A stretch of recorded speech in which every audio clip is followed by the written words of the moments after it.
चला नमस्ते मित्रांनो. परत आपलं आता 9वी टेस्ट आहे. 9व्या टेस्टवरती जे काही प्रश्न संभाव्य आहेत ते घेऊन आलेलो आहेत बघा. यामध्ये महाराष्ट्र अस्तित्वात आला तेव्हा महाराष्ट्रात पुढील कोणते जिल्हे अस्तित्वात होते. प्रश्न काय अगोदर ते लक्षात घ्या.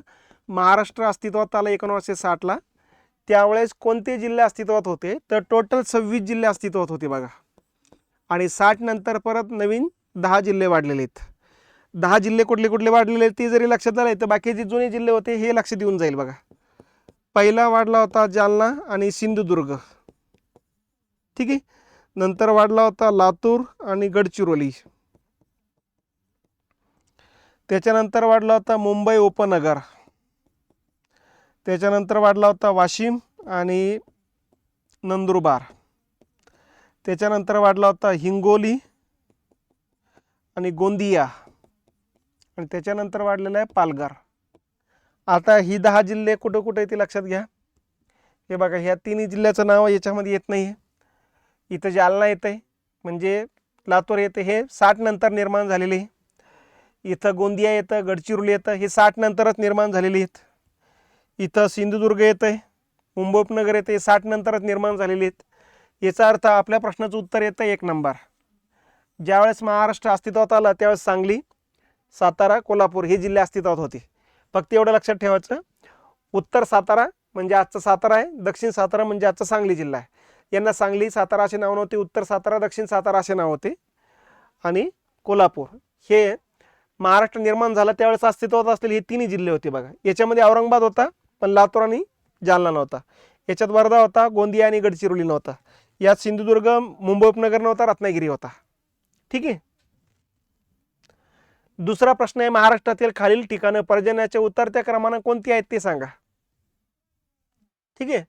पर्जन्याच्या उतरत्या क्रमानं असलेले ठिकाणं सांगायचे आपल्याला.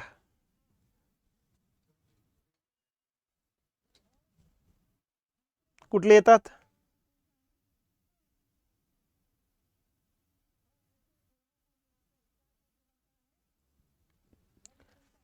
ठीक आहे. उतरत्या क्रमानं जर बघितलं तर सर्वात जास्त पाऊस पडतोय आंबोलीला, म्हणजे हे 2 पर्याय कटलेत. इथं आंबोली, इथं आंबोली, पण आता या 2 पर्यायामध्ये जर बघितलं तर 2 नंबर महाबळेश्वर आहे.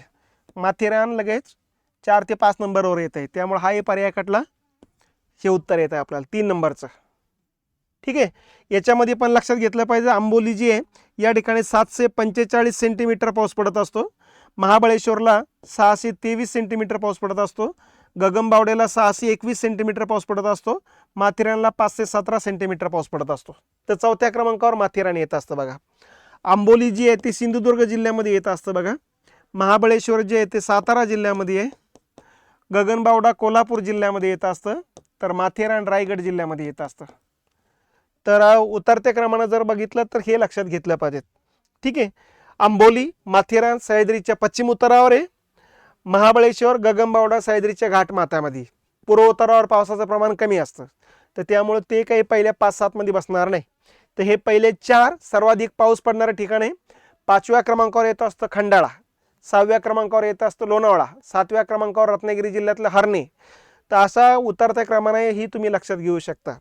प्रदेशानुसार जर बघितलं तर सह्याद्रीचा जो घाटमाथा एरिया आहे, या घाटमाथा एरियामध्ये पावसाचं प्रमाण सर्वात जास्त असतं. 300 पासून ते 500 सेंटीमीटर पर्यंत पाऊस पडत असतो, म्हणजे 3000 ते 5000 mm एवढा पाऊस या ठिकाणी पडत असतो बघा. ठीक आहे. त्याच्या खालखाल पाऊस पडतो असतो पश्चिम उत्तरावरती, आलं लक्षात. आणि त्याच्या खालखाल पाऊस पडतो मग 3 नंबरला पूर्व उतारावरती. आणि पूर्व उतारावरती पाऊस आणि कोकणातला पाऊस जवळपास सारखा येत असतो बघा.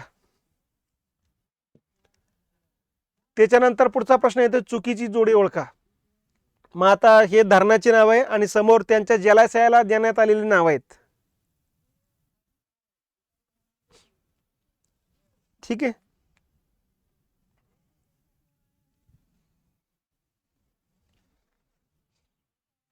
कुठले कुठले बघा आता. भंडारदरा प्रवरा नदीवरचं धरण आहे, नगर जिल्ह्यामध्ये. याच्या जलाशयाला म्हणायचं विल्सन डॅम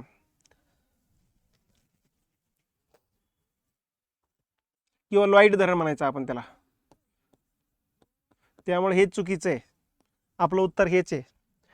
उजनी धरणाला यशवंत सागर म्हणायचे, यशवंत डॅम म्हणतात. यशवंतराव मोहिते यांच्या प्रयत्नामुळे झालेलं धरण आहे ते. कोयना धरणाला शिवाजी सागर म्हणतात, कारण शिवाजी महाराजांच्या पदस्पर्शानं पावन झालेली भूमी आहे ती. आणि जायकवाडी धरणाला नाथ सागर म्हणतात, कारण एकनाथ महाराजांचं जन्मभूमीचं ठिकाण येत असतं. तर अशा प्रकारचे हे तिन्ही धरणाची हे नावं बरोबर आहेत, फक्त या धरणाची नावं बरोबर नाही. मग ज्ञानेश्वर सागर कोणत्या धरणाचं नाव आहे? नगर जिल्ह्यातला मुळा प्रकल्प जो आहे रावरी विद्यापीठाच्या वरच्या भागामध्ये, त्या मुळा प्रकल्पाचं नाव आहे ज्ञानेश्वर सागर. ठीक आहे. तर भंडारदरा नदीवरचं जे काही धरण आहे, आपलं प्रवरा नदीवरचं जे धरण आहे भंडारदरा, याचं नाव येतं विल्सन डॅम.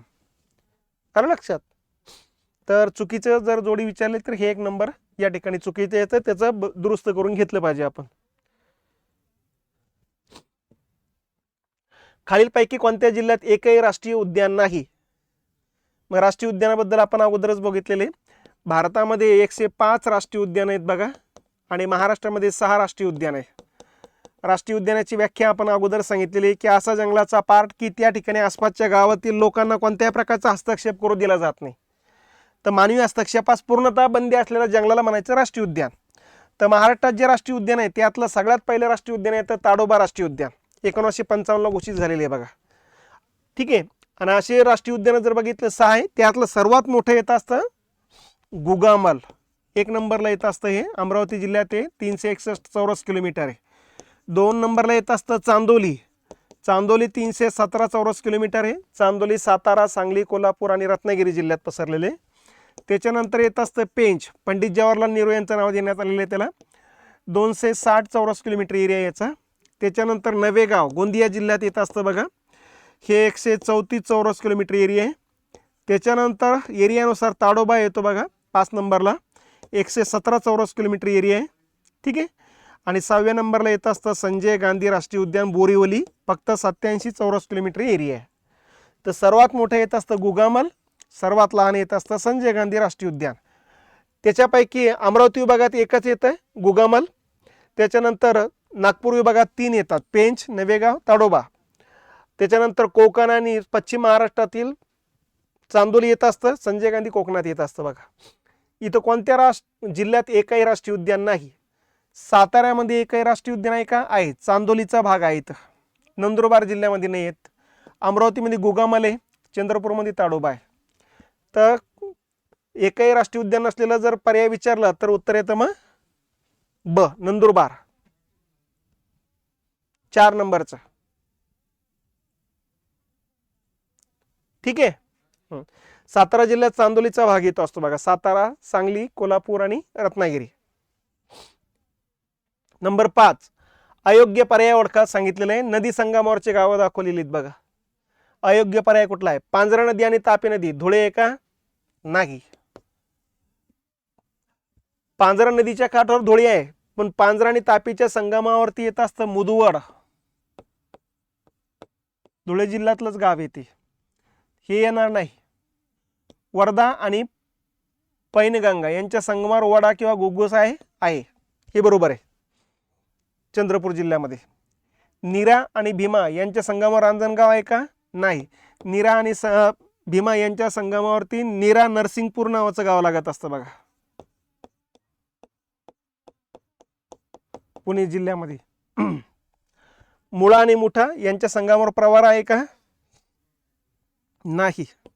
मुळा मुठा यांच्या संगमावर पुणे शहर येत असतं.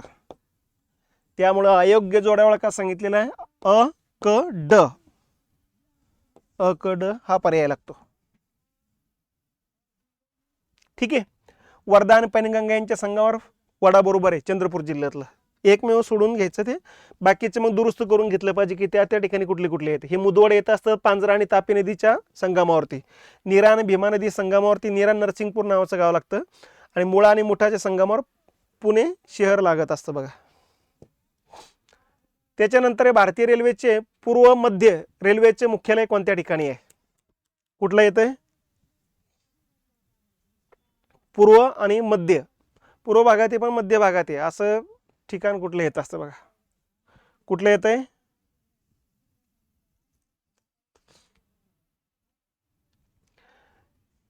हे बघा, 17 ते 18 या ठिकाणी रेल्वे झोन येतात भारतामध्ये. कुठले कुठले ते लक्षात घ्यायचं असेल तर थोडक्यात नकाशा डोळ्यासमोर घ्या भारताचा. ठीक आहे. यामध्ये असे सरळ 2 भाग पाडा बघा.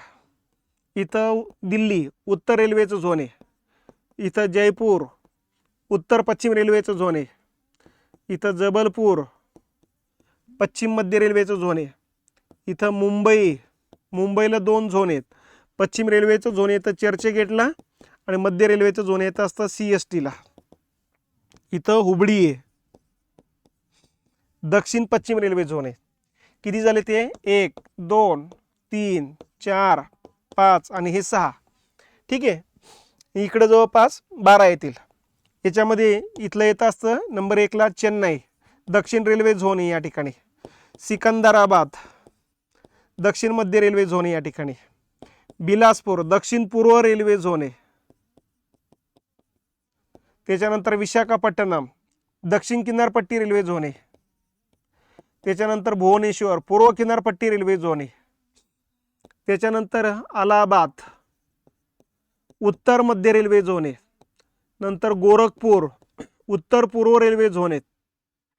त्याच्यानंतर हाजीपूरला पूर्व मध्य रेल्वे झोन आहे बिहारमध्ये. त्याच्यानंतर कोलकात्याला 3 झोन येत असतात बघा. एक आहे दक्षिण पूर्व रेल्वे झोन, एक आहे पूर्व रेल्वे झोन आणि एक आहे कोलकाता मेट्रो रेल्वे झोन. 3 येतात या ठिकाणी. आणि एक येतं गुवाहाटी मालीगाव उत्तर पूर्व सीमांत रेल्वे झोन म्हणतात त्याला. मग हे झोन किती आहे? 1 हे 2 हे 3 हे 4 हे 5 हे 6 7 8 9 10 11 आणि हे 12. 12 आणि 6 18 रेल्वे झोन सध्या भारतामध्ये आहे. यातला सर्वात मोठा रेल्वे झोन येतो असतो दिल्लीचा उत्तर रेल्वे झोनचा. ठीक आहे. महाराष्ट्रामध्ये 2 झोन आहेत, पश्चिम रेल्वेचा आणि मध्य रेल्वेचा. ठीक आहे. त्याच्यानंतर सिकंदराबादला दक्षिण मध्य आणि हा दक्षिण पूर्व मध्य. हा पूर्व किनारपट्टी आहे, हा दक्षिण किनारपट्टी रेल्वे झोन आहे. हा उत्तर मध्य रेल्वे झोन आहे, हा उत्तर पूर्व रेल्वे झोन आहे. हा उत्तर पूर्व सीमांत रेल्वे झोन आहे, हा पूर्व मध्य रेल्वे झोन आहे. आणि कोलकात्याला दक्षिण पूर्व आणि कोलकाता मेट्रो रेल्वे झोन अशी 3 येतात. तर आपल्याला पूर्व मध्य रेल्वे झोनचं मुख्यालय येतं हाजीपूरला. ठीक आहे. हाजीपूर म्हणजेच पाटणा. गंगा नदीच्या पलीकडून हाजीपूर आहे, अलीकडून पाटणा आहे. ठीक आहे. तर हाजीपूरला या ठिकाणी झोन येत असतो बघा. पूर्व मध्य रेल्वे झोन त्याचं येते. अलाहाबादला कुठला आहे? उत्तर मध्य रेल्वे झोनचं मुख्यालय अलाहाबादला. गोरखपूरला उत्तर पूर्व रेल्वे झोनचं मुख्यालय येतं. मालीगाव गुवाहाटीला उत्तर पूर्व पण सीमांत रेल्वे झोन म्हणतात त्याला. असा फरक लक्षात घेतला पाहिजे आपण. पुढचा प्रश्न. भारतात प्रामुख्याने कोणत्या खडकात खनिज संपदा सापडते? ठीक आहे. प्रामुख्याने म्हणतं नंबर 1. सर्वात जास्त खनिजं कुठं सापडतात? आता बेसॉल्ट खडकात जर बघितलं तर धातू खनिजे सापडतात पण प्रमाण कमी असतं. अग्निजन्य खडकामध्ये पण या ठिकाणी खनिजं मोठ्या प्रमाणात आहेत, परंतु याच्यामध्ये विभागले गेलेले काही बेसॉल्ट खडकात आहे, काही ग्रॅनाइटमध्ये, काही गॅब्रोमध्ये येत असतात. क्वार्टझाईट हा रूपांतरितच खडक आहे, पण याच्यामध्ये स्लेट वगैरे किंवा त्या प्रकारचे खनिजे सापडत असतात. सर्वात जास्त खनिजे सापडतात बघा रूपांतरित खडकामध्ये. कारण याच खडकाचं रूपांतरित खडकात रूपांतर जेव्हा होतं तेव्हा मूळच्या खडकामध्ये जेवढे खनिजे आहेत त्याच्या 1.5 पटीने तरी जास्त खनिजे या खडकात सापडत असतात. तर सर्वात जास्त खनिजे असलेले रूपांतरित खडक आहे. महाराष्ट्राचा जर विचार केला आपण, महाराष्ट्रामध्ये इकडे रूपांतरित खडक आहे कोकणामध्ये, आणि पूर्व विदर्भामध्ये रूपांतरित खडक आहे. नंतर पश्चिम विदर्भ, खानदेश, मराठवाडा, पश्चिम महाराष्ट्र 25 जिल्हे येतात बघा. या 25 जिल्ह्यामध्ये बेसॉल्ट खडक आहे आपल्याकडं. इथं फक्त 0.5% खनिजे सापडतात 25 जिल्ह्यामध्ये. आणि उरलेल्या 11 जिल्ह्यामध्ये 11 जिल्ह्यापैकी इकडचे 6 जिल्हे नागपूर, भंडारा, गोंदिया, गडचिरोली, चंद्रपूर आणि यवतमाळ या 6 जिल्ह्यामध्ये 90% खनिजे सापडतात. आणि कोकणातल्या जिल्ह्यामध्ये 9.5% खनिजे सापडतात. म्हणजे 9.5% खनिजे या 2 भागात आहे, कारण या 2 भागात रूपांतरित खडक आहे. आणि जो काही मूळ खडक आहे त्या खडकामध्ये फक्त 0.5% खनिजे सापडतात. यावरूनच लक्षात घ्या सर्वात जास्त खनिजे कुठे सापडत असतात? मग रूपांतरित खडकामध्ये. खडकाचे पण प्रकार लक्षात आले पाहिजेत. खडकाचे 2 पद्धतीने प्रकार पाडले जात असतात. एक आहे गुणधर्मानुसार, एक आहे काळानुसार. ठीक आहे. गुणधर्मानुसार 3 प्रकार पाडले जातात. एक आहे अग्निजन्य खडक, एक आहे स्तरित खडक आणि एक आहे रूपांतरित खडक. ठीक आहे. अग्निजन्य खडक जो आहे तो लावारसा बसून बनत असतो बघा. प्राचीन कालखंडामध्ये जो काही लावारस ज्वालामुखीतून बाहेर पडला त्याच्यापासून तयार झालेला आहे. स्तरित खडक या ठिकाणी गाळापासून बनतात बघा. आणि या दोन्ही खडकाचं रूपांतरित झालं तर त्यांना रूपांतरित खडक म्हटलं जात असतं. मग या खडकामध्ये 3 खडके येतात. बेसॉल्ट, ग्रेनाइट, आपलं गॅब्रो. याचे 6 प्रकार आहे. क्वार्ट्ज, आपलं वालुकामय स्तरित खडक, चिखलयुक्त स्तरित खडक, चून खडक, निम्न दर्जाचा कोळसा खडक, मध्यम दर्जाचा कोळसा खडक, उच्च दर्जाचा कोळसा खडक. आणि या एक खडकाचं रूपांतरित खडकात रूपांतर झालं की मग त्यांना वेगवेगळे नाव आहे. जसं बेसॉल्ट खडकाचं रूपांतरित झालं की हार्नबेड शिस्ट, ग्रेनाइट खडकाचं रूपांतरित खडकात रूपांतर झालं की नीस, गॅब्रो खडकाचं रूपांतरित खडकात रूपांतर झालं की सर्पेंटाईन. इकडं वाळुकामय स्तरित खडकाचं रूपांतरित झालं तर क्वार्टझाईट. ठीक आहे. चिखलयुक्त स्तरित खडकात रूपांतर झालं की स्लेट, चून खडकात रूपांतरित खडकात रूपांतर झालं की संगमरवर, निम्न दर्जाच्या कोळशा खडकात रूपांतरित खडकात रूपांतर झालं की ग्रॅफाइट, मध्यम दर्जाच्या कोळशा खडकात रूपांतरित खडकात रूपांतर झालं की अँथ्रासाइट आणि उच्च दर्जाच्या कोळशा खडकात रूपांतरित खडकात रूपांतर झालं की हिरा म्हणतात त्याला. तर अशा पद्धतीने याच्यामध्ये सर्वात जास्त खनिजे सापडत असतात बघा. आणि काळानुसार 4 प्रकार आहेत खडकाचे सुद्धा. कुठले कुठले कालखंड आहे? नंबर 1 येतो असतो आर्कियन काळ, नंबर 2 येतो असतो पुराण समूह काळ, नंबर 3 येतो असतो द्रविडियन काळ आणि नंबर 4 येतो असतो आर्यन काळ. असे काळानुसार 4 प्रकारे. हा कालखंड येतो असतो 50 कोटी वर्षापूर्वीचा. हा कालखंड येतो असतो 50 कोटी ते 35 कोटी वर्षापूर्वीचा आहे. हा कालखंड येतो असतो 35 ते 10 कोटी वर्षापूर्वीचा आणि हा कालखंड येतो असतो 10 ते 3 कोटी वर्षापूर्वीचा. ठीक आहे. मग प्रत्येक काळामध्ये 2-2 खडक तयार झाले. या काळात 2 खडक तयार झाले. एका खडकाला नाव आहे आर्कियन खडक, एका खडकाला नाव आहे धारवाड खडक. याच्यात काळात 2 खडक तयार झाले. एका खडकाचं नाव आहे कडप्पा खडक, एका खडकाचं नाव आहे विंध्यन खडक. या काळात परत 2 तयार झाले. एका खडकाचं नाव आहे गोंडवाना, एका खडकाचं नाव आहे डेक्कन ट्रॅप. या काळात परत 2 खडक तयार झाले. एका खडकाचं नाव आहे टर्शियरी आणि एका खडकाचं नाव आहे क्वाटर्नरी. असे खडकाचे टोटल 8 प्रकार पाडले जातात. या खडकामध्ये फक्त लोह खनिजे सापडत असतं बघा, बाकीचे कोणतेच खनिजे सापडत नसतात. धारवाड खडकामध्ये मग धातू खनिजे, अधातू खनिजे दोन्ही मोठ्या प्रमाणात सापडतात. सोने, चांदी, तांबे, लोह खनिज, मॅंगनीज, बॉक्साईट सगळे. आलं लक्षात? कडप्पा खडकामध्ये अधातू जास्त सापडतात. मग ठीक आहे. विंध्यन खडका गाळाची खडक आहे, अधातू जास्त सापडतात. गोंडवाना खडकामध्ये वनस्पती प्राण्यांचं आता अस्तित्व आलेले आहेत बघा. या काळात गाडल्या गेलेल्या वनस्पती आणि प्राण्यांच्या अवशेषापासून दगडी कोळसा खनिज तेल सापडतात. या 4 खडकात दगडी कोळसा खनिज तेला संबंध लागणार नाही, कारण वनस्पती प्राणी अस्तित्वात नव्हते पृथ्वीवरती. या कालखंडात निर्माण झाले. त्यामुळे या कालखंडात गाडल्या गेलेल्या वनस्पतीपासून दगडी कोळसा आणि वनस्पती प्राण्यांच्या अवशेषापासून हायड्रोकार्बन म्हणजेच खनिज तेल तयार होत असतात. त्याच्यामध्ये खनिज तेल आणि ही तयार होत असतं. डेक्कन ट्रॅप लावार असं बसून म्हणतोय, त्यामुळे त्याच्यामध्ये धातू खनिजे सापडतात बघा. टर्शियरी क्वाटर्नरी गाळापासून आहे म्हणून दगडी कोळसा खनिज तेल सापडलं जात असतं बघा. तर याच्यामध्ये या खडकात जास्त खनिजे सापडतात. याच्यामध्ये हा रूपांतरितच खडक आहे धारवाड. लक्षात? आर्कियन खडकाचं रूपांतरित खडकाचं नाव आहे धारवाड, कारण पहिल्यांदा तो धारवाड जिल्ह्यात कर्नाटकमध्ये सापडला होता. कडप्पा खडक धारवाडचा रूपांतरित आहे, तो कडप्पा जिल्ह्यात आंध्र प्रदेशमध्ये पहिल्यांदा सापडला म्हणून कडप्पा नाव पडलेले त्याला. आणि विंध्यन खडक गाळापासून आहे, पण हा विंध्य पर्वताच्या पायथ्यालगत पहिल्यांदा सापडला होता. सर्वात जास्त सापडला तो सागर तळावरती. गोंडवाना खडक गाळापासूनच आहे, पण या कालखंडातला गाळ येतो, हे लक्षात घेतलं पाहिजे. डेक्कन ट्रॅप लावारासापासून बनलेलं आहे या कालखंडामध्ये. टर्शियरी आणि क्वाटर्नरी गाळापासूनच बनलेले खडक आहेत बघा. ठीक आहे. ते हे खडक आणि त्याच्यामध्ये सापडलेले खनिजे लक्षात घ्या. पुढचा प्रश्न येतो असतो आपलं दगडी कोळसा सरकारचे कार्बन प्रमाणाच्या आधारे चढत्या क्रमाने लावा सांगितलेले. दगडी कोळशाचे 5 प्रकार पाडले जात असतात. इथे 4च दिलेले आहेत आपल्याला. अँथ्रासाइट, बिटुमिनस, लिग्नाइट, पीट आणि कॅनॉल असे 5 प्रकार आहेत बघा. यामध्ये अँथ्रासाइट जो आहे याच्यामध्ये 95% कार्बन असतं. याच्या खालोखाल कार्बन असतं बिटुमिनसमध्ये 80% कार्बन असतं बघा. त्याच्या खालोखाल कार्बन असतं लिग्नाइट कोळशामध्ये 60% कार्बन असतं. त्याच्या खालोखाल पीठ 40% असतं आणि कॅनलचा वापर फक्त डांबर तयार करण्यासाठी 20% असतं. मग आता चढत्या क्रमानं म्हटलं की कमीकडून जास्तकडे कॅनल पर्याय आहे का? नाही. मग पीठ पाहिजेत. पीठ नाही इथं सुरुवात म्हणजे 2 पर्याय कटलेत. पीठ नंतर लिग्नाईट येतो, पीठ नंतर लिग्नाईट आहे, पीठ नंतर बिट्युमिनस, हा पर्याय पण कटला. म्हणजे आपलं उत्तर येतंय हा. म्हणजे याच्यामध्ये पीठ 40% कार्बन येत असतं, लिग्नाईटमध्ये 60% येत असतं, बिट्युमिनसमध्ये 80% येत असतं, अँथ्रासाईडमध्ये 95% येत असतं.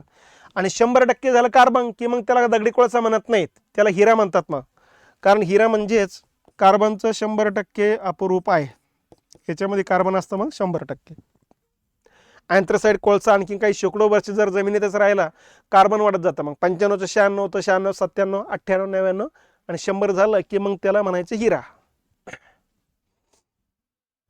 ठीक आहे, चला पुढच्या प्रश्नाकडे जाऊ. अयोग्य जोडे ओळखा सांगितलेले, बंदर आणि राज्य दिलेली आहेत बघा. कुठले कुठले? आता सागर बंदर आंध्र प्रदेशमध्ये आहे,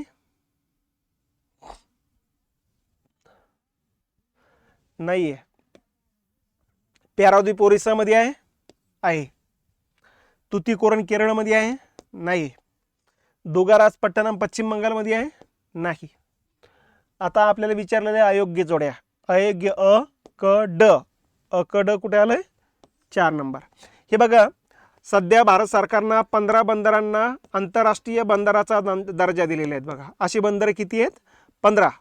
15चं विभाजन करताना काही पश्चिम किनारपट्टीवर बंदरे येतात 6, काही पूर्व किनारपट्टीवर बंदर येत असतात 8, 8 आणि 6 14, आणि एक बेटांवरती बंदर येत असतं 1. असे 15 बंदर आहेत. बेटावरचं जे आहे ते पोर्ट ब्लेअर आहे, अंदमान निकोबारची राजधानी. ठीक आहे. पश्चिम किनारपट्टीवर जे आहे ते कांडला, मुंबई, न्हावाशेवा, पणजी, मँगलोर आणि कोची, हे 6 येतात बघा. पूर्व किनारपट्टीवर जी 8 आहेत त्यामध्ये आपण लक्षात घेतली पाहिजेत अशी पूर्व किनारपट्टी. यामध्ये पहिले येत असतं हल्दिया, पश्चिम बंगालमध्ये. हल्दियाचा भार कमी करण्याकरता तयार करण्यात आलं सागर, म्हणजे सागर येत असतं पश्चिम बंगालमध्ये. त्याच्या खालोखाल पॅराद्वीप ओरिसामध्ये. ठीक आहे. याच्या खालोखाल विशाखापट्टणम येत असतं आंध्र प्रदेशमध्ये. आंध्र प्रदेशचा भार हलका करण्याकरता, विशाखापट्टणमचा भार हलका करण्याकरता तयार करण्यात आलं दुगाराजपट्टणम. त्याच्यानंतर तामिळनाडूमध्ये येत असतं यन्नोर, चेन्नईचा भार हलका करण्याकरता आहे. त्याच्याच खाली जवळ लागत असतं चेन्नई. ठीक आहे. आणि खाली लागत असतं तुतीकोरीन. असे 8 बंदर पूर्व किनारपट्टीवरचे बघा. ठीक आहे. यातलं सर्वात मोठं बंदर येत असतं विशाखापट्टणम. आणि पुढच्या कालखंडात आणखीन वाढणारच आहेत ते, कारण गुगलनं आणि अडानीनं सर्वात जास्त यायचा सेंटर डाटा जो आहे तो त्या ठिकाणी निर्माण करण्याचं ठरवलेलं आहे. सर्वात मोठी गुंतवणूक त्या ठिकाणी होते बघा. मग आता हे बंदराचं नाव आहे सागर बंदर. कुठं पाहिजे होतं? हे पश्चिम बंगालमध्ये पाहिजे होतं, मग बरोबर झालं असतं बघा. पॅराद्वीप ओरिसामध्ये रिडले ऑइल कासवासाठी प्रसिद्ध आहे ते. तुतीकोरीन सर्वाधिक तांदूळ निर्यात करणार बंदर हे तामिळनाडूत असायला पाहिजे होतं. दोगाराजपट्टणम या ठिकाणी विशाखापट्टणमचा भार हलका करण्याकरता आंध्र प्रदेशमध्ये पाहिजे होतं, म्हणून हे चुकीचे आहेत. अ क ड, म्हणून 4 नंबरचं उत्तर याचं येते. ठीक आहे. शेवटचा प्रश्न येतो असतो अ आणि ब 2 वाक्य दिलेले. भारतीय पठार बेसॉल्ट खडकापासून निर्माण झालेले आहे, बरोबर? ओके. भारतीय पठार ज्वालामुखीपासून निर्माण झालेली आहे, बरोबर आहे. दोन्ही बरोबर आहे. आता दोन्ही बरोबर आहे म्हणजे हे 2 पर्याय कटलेत. या 2 पर्यायामध्ये उत्तर काय आहेत? हे दोन्ही पर्याय जे ब हे अचं स्पष्टीकरण करत आहे की करत नाही? कुठलं येईल मग आता ब हे अचं स्पष्टीकरण असेल तर म्हणून शब्द वापरून बघा. भारतीय पठार बेसॉल्ट खडकापासून निर्मित आहे, म्हणून भारतीय पठार ज्वालामुखीपासून निर्मित आहे. आलं लक्षात? एकमेकांचा संबंध लागतोय का? नाही. ज्वालामुखीपासून निर्माण आहे, बेसॉल्ट खडकापासून निर्माण आहे, पण एकमेकांचा संबंध आहे का? लागत नाही. तर त्यामुळे याचं उत्तर येत आहे 2 नंबर. ठीक आहे. तर या पद्धतीनं हे आपले 10 प्रश्न आजच्या लेक्चरमध्ये झालेले.